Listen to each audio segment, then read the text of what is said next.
અમે સૌ ભારતીય જનતા પાર્ટીના કાર્યકર્તા છે.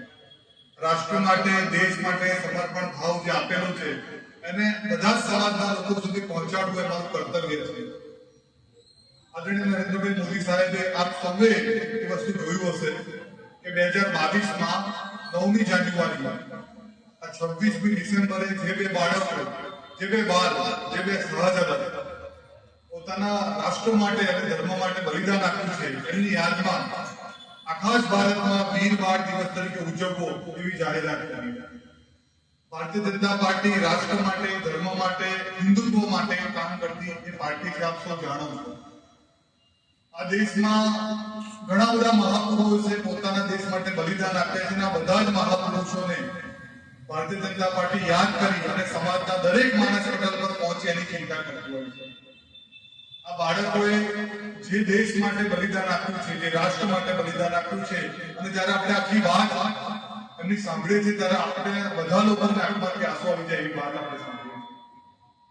તમે સમજો 7 વર્ષનો બાળક અને 9 વર્ષનો બાળક, મારો પણ બાળક છે 7 વર્ષનો છે અને 7 વર્ષના બાળકમાં રાષ્ટ્રભક્તિ અને દેશભક્તિ એ કેટલી સવિશાળ છે એ આપણે જે વાત આપણાને જે શબ્દ માધ્યમથી આપણે વાત કરી આપણે સમજી શકીએ છીએ.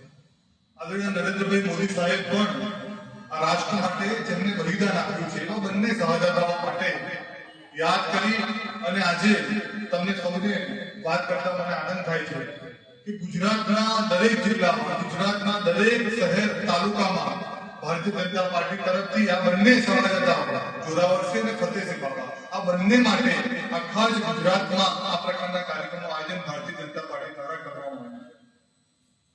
મિત્રો, આ બંને બાળકો જે બલિદાન આપ્યું છે આ બલિદાન કોંગ્રેસની સરકારે મને પોલિટિકલી વાત કરવાની ઈચ્છા નહોતી પણ કરવાની જરૂરત એટલા માટે લાગે છે. હું જ હમણાં મારા એક મિત્રને વાત કરતો હતો કે 75 વર્ષના શાસન દરમિયાન કોંગ્રેસ પાર્ટી ક્યારેય આ બંને બલિદાની જે બાળકો છે એમની વાત આપણા સામે મૂકી છે, સમાજ સામે મૂકી છે એવું આપણને દેખાતું નથી. આ બંને બાળકોની વાતની શહાદતની વાત જાડેજા નરેન્દ્રભાઈ મોદી સાહેબને ધ્યાનમાં છે અને એટલા માટે જ એમણે 26મી ડિસેમ્બરને બાળ દિવસ, વીર બાળ દિવસ તરીકે ઉજવવો એવી જાહેરાત કરી છે. આમ તો આપણા સૌને ધ્યાનમાં છે કે બાળ દિન તરીકે ચાચા નહેરુજીના જન્મદિવસને ઉજવવો એવી ભારતીય સરકાર જ્યારે કોંગ્રેસની હતી ત્યારે વાત કરી. પણ ચાચા નહેરુ અને બાળકો વચ્ચે કોઈ સમયાંતર સંબંધ છે એવું દેખાતું નથી. જેમને જે બાળકોએ દેશ માટે અને રાષ્ટ્ર માટે, હિન્દુ ધર્મ માટે બલિદાન આપ્યું છે એ બંનેની શહાદતોને યાદ કરી અને દરેક આખા જ ભારતના જેટલી બી શાળાઓ છે, સ્કૂલો છે, કોલેજો છે, સમાજો છે આ વિષયને એમના સુધી પહોંચાડવું એવું અમારું કર્તવ્ય હતું. એના માટે ભારતીય જનતા પાર્ટી તરફથી વીર બાળ દિવસ દરેક મંડળ સ્તરે ઉજવાય એવો અમે પ્રયત્ન કર્યો છે. આપ સૌ લોકો આ વિષયને અમારા કરતા વધારે જાણો છો. તમે તમારા શબ્દ કીર્તનના માધ્યમથી આ વિષય રોજ સાંભળતા હશો. જ્યારે અમે આ વિષય અહીંયા આગળ બેસીને અમે સાંભળ્યો છે ત્યારે અમારું પણ દિલ પ્રગટી ગયું છે. અમને પણ રાષ્ટ્રભાવનાની જે વાત શીખ સમુદાય દ્વારા આ રાષ્ટ્રને બચાવવા માટે, હિન્દુ ધર્મને બચાવવા માટે, અખંડ ભારતને બચાવવા માટે રાષ્ટ્ર સમર્પિત ભાવથી જે આ શીખ સમુદાયે જે સમર્પણ કર્યું છે, બલિદાન કર્યું છે એને અમે બધા લોકો સાંભળીને અમને લોકોને પણ અમારું બી સીધો કર્યું થાય છે.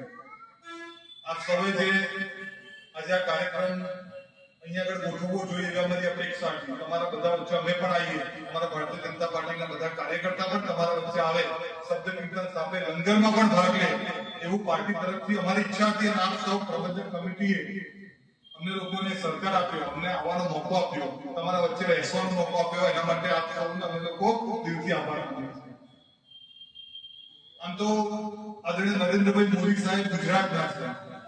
હમણાં હું જયારે આવતો હતો ત્યારે મેં શરૂઆતમાં જયારે કાર્યક્રમ કરતો જેટલા બી શીખ ધર્મગુરુઓ છે એમને પોતાના નિવાસસ્થાને સાહેબે બોલાવ્યા અને એમને ચર્ચા કરી કે ખરેખર બાળ દિવસ શું છે. તો બાળ દિવસ એ છે કે જે બાળકોએ દેશ માટે બલિદાન આપ્યું છે, આ રાષ્ટ્ર માટે બલિદાન આપ્યું છે એ બાળકોને આપણે યાદ કરીએ અને આ બાળકોના યાદ કરીને આ જે દેશના જે આપણા બાળકો છે બધાને ધ્યાનમાં આવે કે ખરેખર રાષ્ટ્ર ભાવના શું છે. મિત્રો, અત્યારનો બાળક જે 7 વર્ષનું 9 વર્ષનું બાળક છે એને કદાચ છોટા ભીમ એ કદાચ છોટા ભીમને જોઈને ખુશ થતો હશે, કોઈ કાર્ટૂન જોઈને ખુશ થતો હશે. એ સમયે મેં જયારે વાંચ્યું ત્યારે મને ખ્યાલ આવ્યો કે આ બંને બાળકોને કડકડતી ઠંડીમાં 3 દિવસ સુધી રાખવામાં આવ્યા. કેટલા નાના બાળકો છે, 3 દિવસ સુધી કડકડતી ઠંડીમાં કસ્ટડીમાં રાખવામાં આવે તો પણ આ બાળકોએ મુસ્લિમ ધર્મનો અંગીકાર નહીં કરીએ એની વાત કરી, એમને ચણી કાઢવામાં આવે.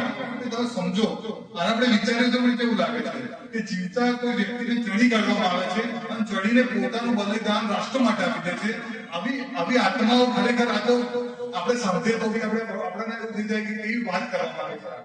આજે બાળકોએ બલિદાન આપ્યા છે અને ખરેખર અર્થમાં આજે વીર બાળ દિવસ છે.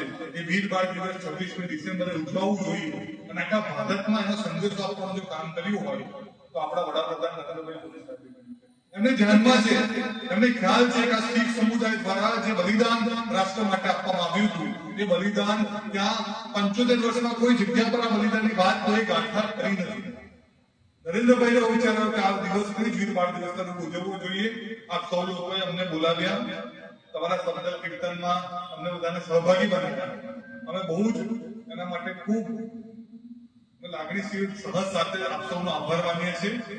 વધુ મારે તો કઈ વાત કરવાની રહેતી નથી, એટલે ખૂબ સારી વાતો બધી કરી છે અને આખો વિષય તમારી સમક્ષ મૂક્યો છે. પણ અમે પણ તમારી સાથે જ તમારા વચ્ચેના જ લોકો છે જે રાષ્ટ્ર ભાવના અને દેશ માટે સમર્પિત ભાવે કામ કરીએ છીએ. બોલો જોશી